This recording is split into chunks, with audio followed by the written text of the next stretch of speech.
আমার সামনে দেখছেন করতোয়া নদী। এটা করতোয়া নদীর কাটাখালি পয়েন্ট। আমি যেখানে দাঁড়িয়ে আছি এই জায়গাটার নাম হাওয়াখানা, বিখ্যাত হাওয়াখানা। আপনারা জানেন মুক্তিযুদ্ধের স্মৃতি বিজড়িত এই হাওয়াখানা। সামনে দেখছেন করতোয়া নদীতে জেলে নৌকা বোয়াচ্ছে। আপনারা দেখতে পাচ্ছেন জেলে নৌকা বোয়াচ্ছে। আমার আসলে জেলে নৌকা বোয়ানো দেখানো কাজ নয়, আমি আসলে আপনাদের দেখাতে চেষ্টা করছি করতোয়া নদীর ভিতরের পুকুর।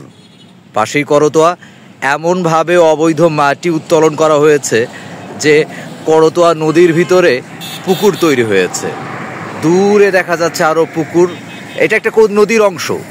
নদীর অংশেও এমনভাবে মাটি উত্তোলন করা হয়েছে যে পুকুর হয়ে গেছে। যে কোনো প্রাকৃতিক দুর্যোগে যে কোনো বিপর্যয় ঘটতে পারে। আপনারা দেখতে পাচ্ছেন দূরে মাটি উত্তোলন করা হচ্ছে, ট্রাক্টর দিয়ে মাটি নিয়ে যাওয়া হচ্ছে, দেখা যাচ্ছে। এটা আমি যেখানে দাঁড়িয়ে আছি এটা কাটাখালির হাওয়াখানা পয়েন্ট। নৌকা আছে, নৌকা যাচ্ছে। আপনারা দেখতে, এই চিত্র গোবিন্দগঞ্জের শুধু এই জায়গায় না, সর্বত্র নদীর পাশ ঘেঁষে সর্বত্র এরকম চিত্র। লাগামহীনভাবে বালু উত্তোলন, মাটি বিক্রির ফলে এরকম অবস্থার সৃষ্টি হয়েছে। এটা প্রতিটা নদীর একটা ক্যাচমেন্ট এলাকা থাকে।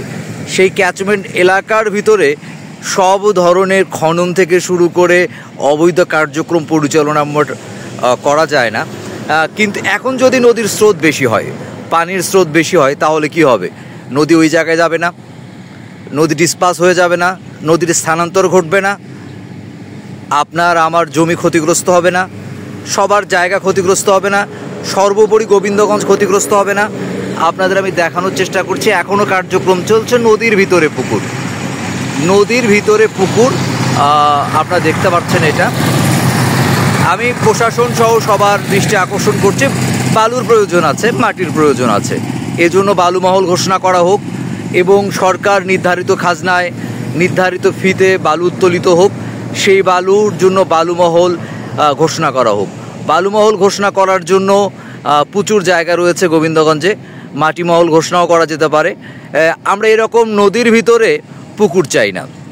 নদীর ভিতরে পুকুর গোবিন্দগঞ্জের জন্য একটা বিপজ্জনক সংকেত। আগামীর যে কোনো প্রাকৃতিক দুর্যোগে গোবিন্দগঞ্জে একটা হ্রদে পরিণত হতে পারে। আগামীর যে কোনো বড় প্রাকৃতিক দুর্যোগে, বড় বন্যায় গোবিন্দগঞ্জ একটি হ্রদে পরিণত হতে পারে।